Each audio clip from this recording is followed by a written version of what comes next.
विधानसभा मतदारसंघाच्या निवडणुकीची तयारी अंतिम टप्प्यात येऊन पोचलेली आहे.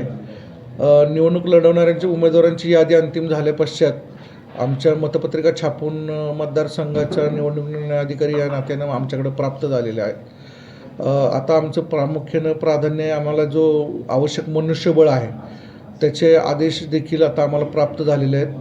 यापूर्वी त्यांचं आपण पहिलं प्रशिक्षण घेतलं होतं. आता दुसरं प्रशिक्षण उद्या आणि परवा होणार आहे.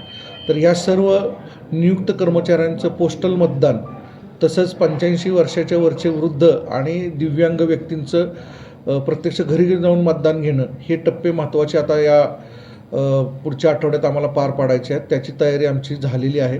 त्याची माहिती निवडणूक लढवणाऱ्या उमेदवारांना आम्ही वेळोवेळी देणार आहोत. त्याच्यानंतर आम्हाला आपल्या 357 केंद्रांसाठी 10% राखीव धरून मतदान यंत्र तयार करायची आहेत. पंढरपूर विधानसभा मतदारसंघामध्ये आपल्याला जादा राखीव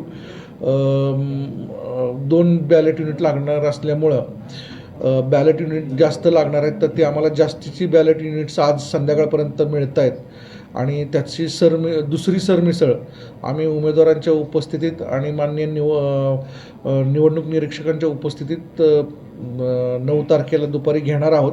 आणि त्यानंतर आमचं 10 ते 14 तारखेच्या दरम्यान मतदान यंत्र मतदान केंद्रावर पाठवण्यासाठी तयार करण्याचं कामकाज सुरू राहणार आहे. ह्याची देखील उमेदवारांना आम्ही माहिती देऊन त्यांच्या उपस्थितीमध्ये हे काम पूर्ण करणार आहोत. याशिवाय प्रत्यक्ष मतदान केंद्रावरची जी अन्य काही व्यवस्था म्हणजे ज्या काही अत्यावश्यक सोयीसुविधा आहेत, पिण्याचं पाणी असेल, वापराचं पाणी असेल, शौचालय, त्याची स्वच्छता, विविध दिशादर्शक फलक, लेकरूवाळी कोण मतदार आले तर तिचं लहान मूल सांभाळण्यासाठी अंगणवाडी सेविका किंवा आशा वर्करची नियुक्ती, रांगेचं व्यवस्थापन करायला NSS किंवा NCCमधील स्वयंसेवकांची नेमणूक, जिथं 5पेक्षा जास्त मतदान केंद्र आहेत या ठिकाणी रांगेचं व्यवस्थापन, सर्वच केंद्रांवर आपलं मतदान केंद्र सापडण्याच्या दृष्टीनं मतदान केंद्रस्तरीय अधिकारी म्हणजे BLO याच्याकडं अल्फाबेटिकल मतदार यादी असणार आहे. त्याशिवाय आम्ही 15 तारखेपर्यंत घरोघरी जाऊन मतदार ओळख चिठ्ठ्या म्हणजे वोटर इन्फॉर्मेशन स्लिप ही वाटणार आहोत, जेणेकरून त्यांना त्यांचं केंद्र सापडण्यासाठी अडचण होणार नाही.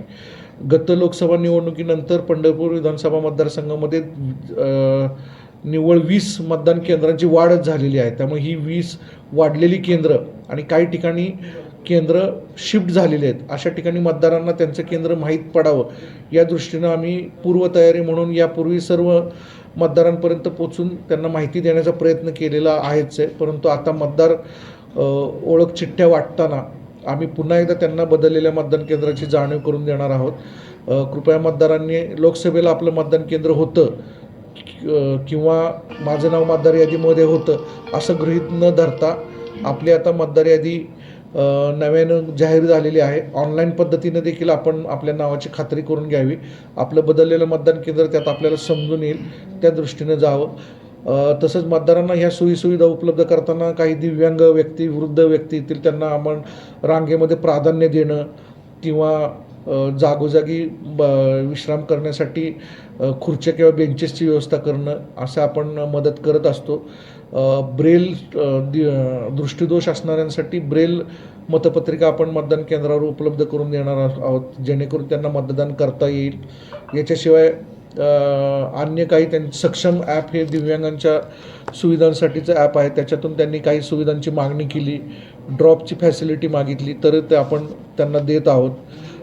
मतदान केंद्रावर आरोग्य विभागामार्फत आपण त्यांना जे काही किरकोळ गोळ्या औषधं लागतील किंवा वैद्यकीय मदत लागेल त्याच्यासाठी पथकं ठेवणार आहोत.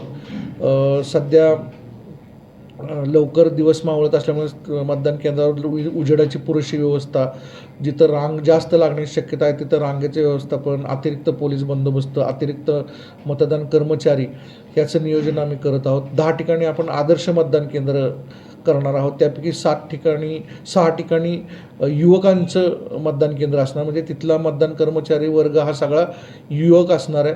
3 मतदान केंद्र ही महिलांच्याद्वारे व्यवस्थापित असतील आणि 1 दिव्यांगांसाठी आपण बनवलेलं आहे, म्हणजे दिव्यांगांमध्ये चांगला संदेश जाईल, त्याच्याबद्दल जागरूकता निर्माण होईल, त्यांचे प्रश्न आणि त्यांची सोडवणूक याच्याबद्दल आपण अधिक संवेदनशील होऊ आणि या मतदान केंद्राचं सुशोभीकरण एखादी थीम घेऊन केलेलं असणार आहे.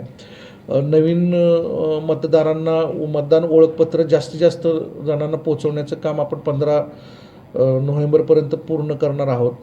ही सर्व गृहभेटीद्वारे मतदान घेणं, पोस्टल मतदान, मतदान केंद्रावरचं साहित्य हे सर्व बाबी आपण 17 तारखेपर्यंत पूर्ण करून घेण्याचा प्रयत्न करणार आहोत.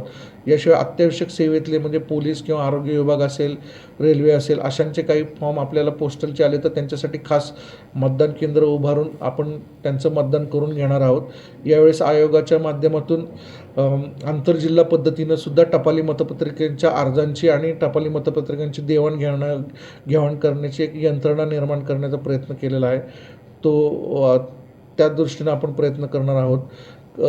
माननीय जिल्हा निवडणूक अधिकारी यांच्या मार्गदर्शनाखाली सर्व यंत्रणा तत्पर आणि कार्यक्षम आहे.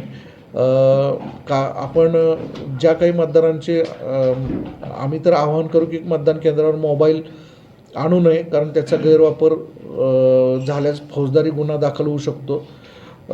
परंतु काहींना त्याच्याशिवाय पर्याय नसतो तर त्यांचे मोबाईल डिपॉझिट करून ठेवण्यासाठी एखादी सोय आम्ही मतदान केंद्रावर तयार करून घेणार आहोत.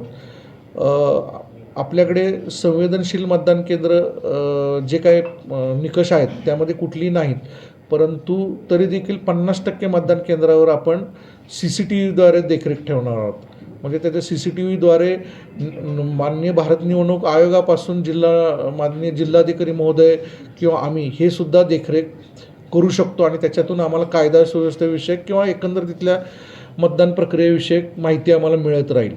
याशिवाय आपलं मतमोजणी आणि मतदान यंत्र सुरक्षा कक्ष हे आपलं धान्य गोदाम पंढरपूरचं आहे, तिथं आपलं व्यवस्था असणार. त्याला पुरेसा पोलीस बंदोबस्त आपल्याला मिळणार आहे.